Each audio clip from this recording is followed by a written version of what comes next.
একদম পুরো রেডি হয়ে বসে পড়েছি তোমাদের সামনে। তো অনেকেই হয়তো তোমরা হয়তো ভাববে যে দিদি এত ভালো ভালো রান্না কি করে পারে, কারণ এখনও তো শ্বশুরবাড়ি যায়নি, বাড়িতেই আছে।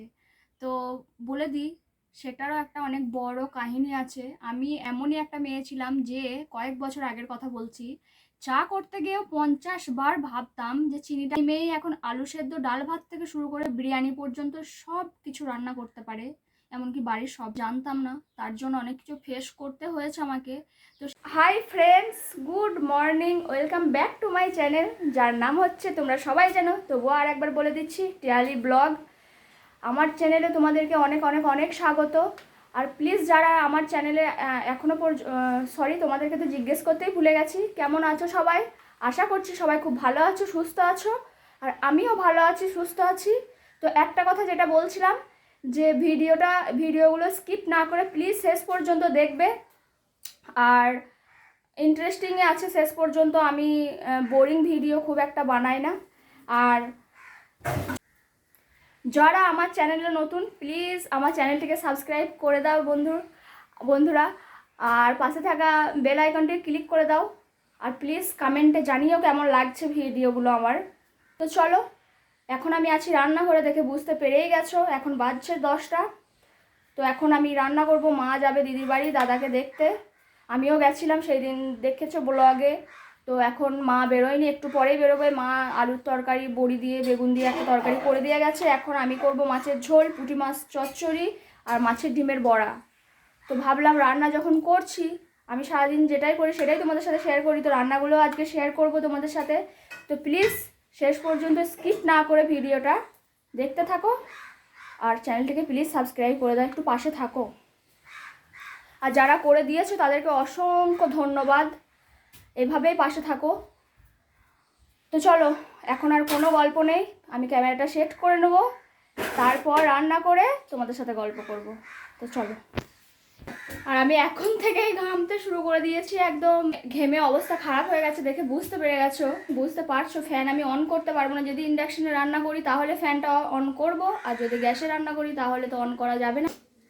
তো চলো, আমি সব কিছু এখানে রেডি করে নিয়েছি, কারণ আমার আবার রান্না করতে করতে উঠতে প্রচণ্ড বিরক্ত লাগে। তো সামনে সব রেডি করে নিয়ে তারপরে আমি টুকটুক করে রান্না করি, কাটা বাছা বলো, মানে মশলা বলো, সব কিছু তো আমি নিয়ে নিয়েছি। বাট আমি তোমাদেরকে একটু দেখাতে প্রবলেম হবে, কারণ আমার বড় স্ট্যান্ড যেটা যেটা ক্যামেরা স্ট্যান্ড, সেটা আমার মানে একটু প্রবলেম হয়েছে, তো আমি সেটা সেট করতে পারছি না, তো ওই জন্য একটু প্রবলেম হবে। তো চলো আগে দেখিয়ে নিই কী কী এখানে রেডি করেছি, তারপর রান্নাটা শুরু করব।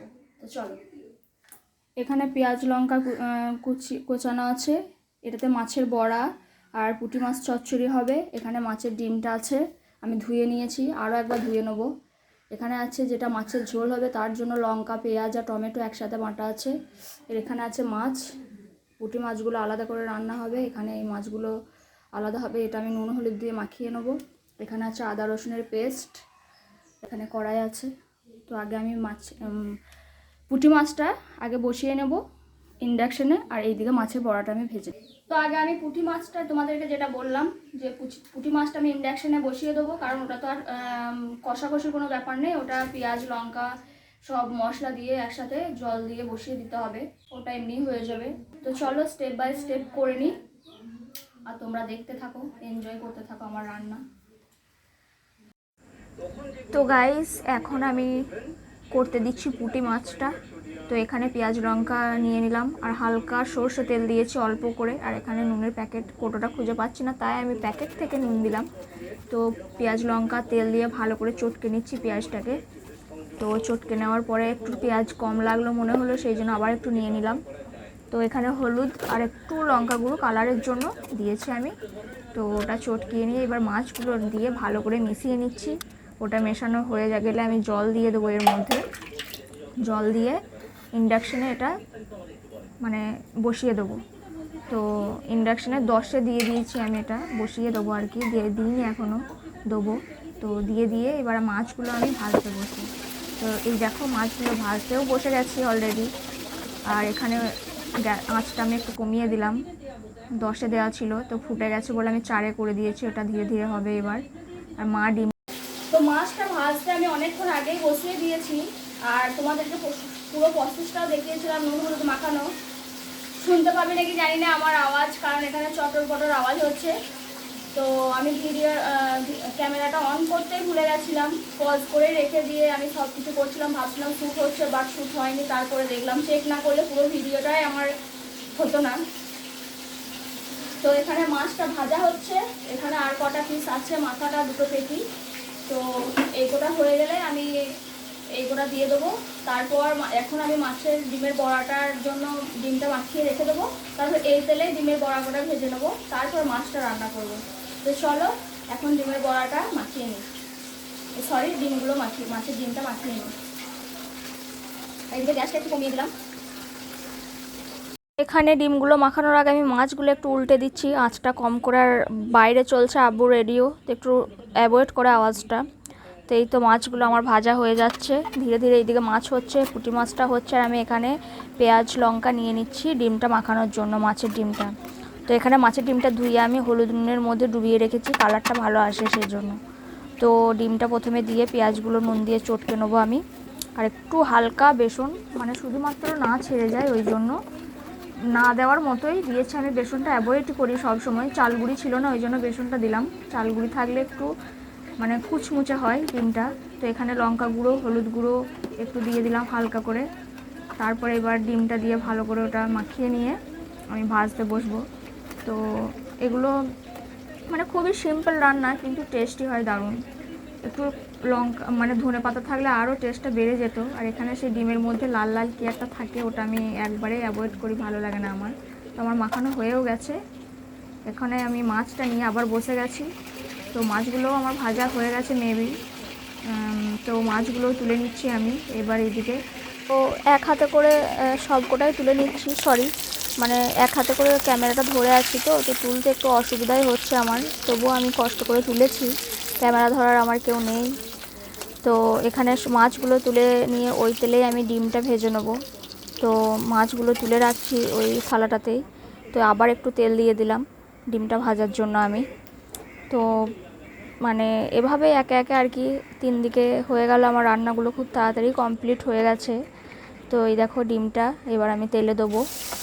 আর মানে খুব টেস্টিও হয়েছিল খেতে ডিমটার। আমি খুব বড় বড় পছন্দ করি না ডিমের বড়াগুলো, একটু ছোট ছোট করে করতেই ভালোবাসি। আর এখানে পুঁটি মাছটাও একবার করে দেখে নিচ্ছে এইদিকে কতটা কি কদ্দূর হলো। তো পুঁটি মাছটা হওয়ার দিকেই, আর একটু জলটা মরে গেলে আমি ওটাও নামিয়ে নেবো। আর এইদিকে আমার বড়াগুলোও ততক্ষণে হয়ে গেছে। তো বড়াগুলো আমি উল্টে দিলাম। এবার বড়াগুলো উল্টে দিয়ে কিছুক্ষণ উল্টো দিকটা করে হয়ে গেলে আমি তুলে নেবো। তো এরকম করে আমার সবই হয়ে যাচ্ছে একে একে রান্না। আর এইদিকে আমি আবার বড়াগুলোও হয়ে গেছে আমার। তো মাছের ঝোলটাও বসিয়ে দিয়েছি, মাছ ভাজাও হয়ে গেছে। তো কড়াইয়ে আমি পেঁয়াজ প্রথমে ওই তেলেই মানে যেটুকু তেল বেঁচেছিলো ওই তেলেই পেঁয়াজ বাটা যে পেস্টটা ছিল, পেঁয়াজ লঙ্কা টমেটো একসাথে সেই পেস্টটা দিয়ে দিয়েছি। তারপরে একটু হলুদ লঙ্কা আর আদা রসুনের পেস্ট আর জিরে গুঁড়ো ধনে গুঁড়ো, জিরে বেটে দিয়েছিল মা, তো সেটা দিয়ে দিয়েছি। আর এইদিকে আমি কি খাচ্ছি আমার আর মনে নেই, ভয়েস ওভারটা আমি অনেক পরেই দিচ্ছি, হয়তো মাছের বড়াই হবে। তো এখানে কষিয়ে নিয়ে মশলাটা অনেকক্ষণ ধরে কষিয়েছি, কারণ আমি যে কোনো মশলা অনেকক্ষণ ধরে কষাই। মশলা কষানোর কাছেই রান্নার টেস্টের ডিপেন্ড করে টেস্টটা আর কি, কতটা তুমি যতক্ষণ ভালো কষতে পারবে তত ভালো টেস্ট হবে। তো এখানে আমার মশলাটা কষানো হয়ে গেছে, আমি জলও খেতে থাকছি, জল ছাড়া আমার চলে না। আর এইদিকে আমি এক এক করে মাছগুলো ঝোলটা ফুটে গেলে মাছগুলোও দিয়ে নেবো আর কি। তো মাছগুলো রেডি করে নিয়েছি আমার পাশে। আর এদিকে সব গোছাচ্ছি আমার আশেপাশে, মুছতেও শুরু করে দিয়েছি, মানে রান্না কমপ্লিট মানে আমার মোছাও এবার শুরু হয়ে যাবে। আর এই দেখো মাছের ঝোলটা ফুটে গেছে, আমি মাছগুলো ঝোলের মধ্যে দিয়ে দিয়েছি। আর মাছটা সত্যি খুব সুন্দর টেস্ট হয়েছিল খেতে। আর আমার রান্না আর বেশিক্ষণ নেই কমপ্লিট হতে। আর এইদিকে মাছের বড়াগুলো দেখতেও খুব সুন্দর হয়েছে। আর পুঁটি মাছটা তো মানে কি বলবো, নিজের হাতে রান্নার আর কি বরং করবো বলো, দেখেই বুঝতে পারবে যে কতটা লোভনীয় হয়েছিল। তো চলো আমার রান্না কমপ্লিট হয়ে গেছে। রান্না আমার মোটামুটি শেষের দিকে। মাছটা আমি ঢেকে ফুটতে দিয়েছি একদম কম আছে, 10 থেকে 15 মিনিট ওটা ফুটবে। লাস্টে চিনিটাও দিয়ে নিয়েছি, আমি প্রতিটি রান্নায় একটু চিনি দিই। আর প্রতিটি রান্না আমি টেস্ট করিনি রান্না করার আগে, এখন টেস্ট করছি। প্রতিটি রান্নার নুন থেকে ঝাল থেকে শুরু করে সব পারফেক্ট। আর আমাদের বাড়িতে একটু ঝালটা কম খায়, কিন্তু আমি আবার বেশি খাই, কিন্তু সেই তুলনায় কমও হয়নি বেশিও হয়নি, মাঝামাঝি হয়েছে। এইবার কটা এঁটো হয়েছে সেগুলো আমি ধুয়ে নেবো, তারপর রুমে যাব, রুমটা একটু পরিষ্কার করে নেবো, তারপর চান করব, তারপর খাওয়া দাওয়া করব। তো চলো চলে যাই। এখনো বাবা আসেনি, মা যেতেও পারেনি। আর মা এখন যাবো যাবো করে মাথা টাতা আছড়িয়ে খুশিতে এখন সেজে বসে আছে।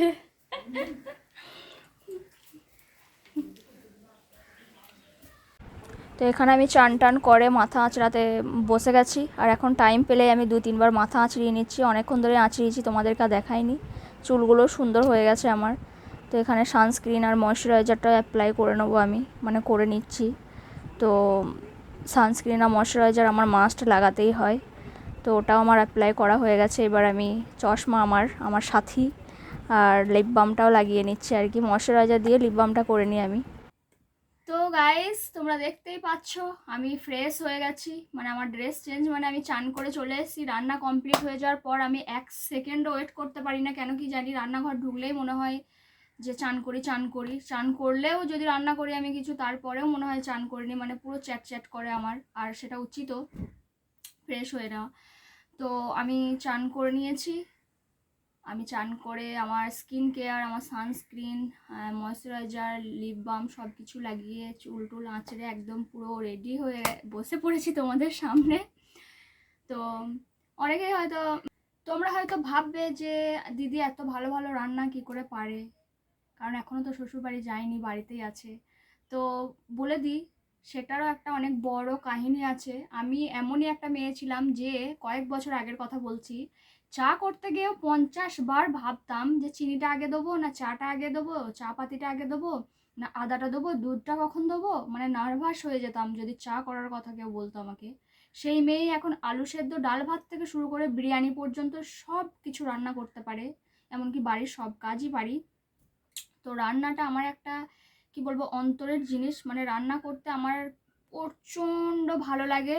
আর তার থেকে ভালো লাগে রান্না করে খাওয়াতে, কেউ যদি আমার রান্না খেয়ে তৃপ্তি পায় মনে হয় নিজের ভাগটাও খাইয়ে দিয়ে তাকে, এই অবস্থা আমার। তো প্রথম থেকেই ভালো লাগতো, কিন্তু আমি জানতাম না, তার জন্য অনেক কিছু ফেস করতে হয়েছে আমাকে। তো সেই সব গল্প আমি এখন বলবো না, পরে বলবো। আরও অনেক ভালো নতুন নতুন বন্ধু আমার চ্যানেলের সাথে যোগ করুক। আমার যখন 10K সাবস্ক্রাইবার, মানে আমার যখন 10K ফ্যামিলি পূর্ণ হয়ে যাবে, তখনই আমি বলবো আমার পাস্ট, আমার জীবনের ঘটনা। অনেক ঘটনা আছে, শুনলে তোমরাও অবাক হবে।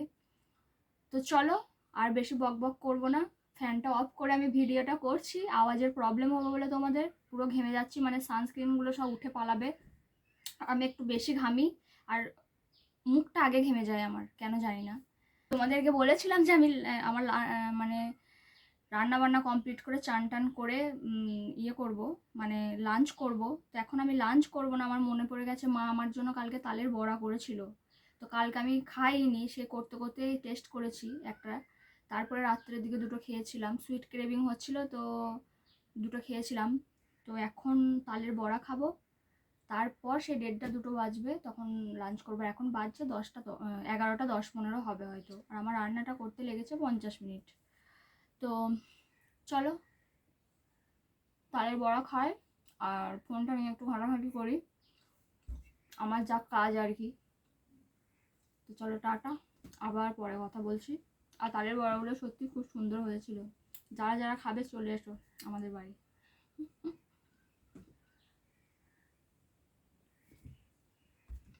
আর প্লিজ সবাই পাশে থাকো, দয়া করে একটা কথা বলতে ভুলে গেছিলাম, তোমাদেরকে সবাইকে অনুরোধ যে সাপোর্ট করো, পাশে থাকো, আর চ্যানেলটিকে প্লিজ সাবস্ক্রাইব করে দাও।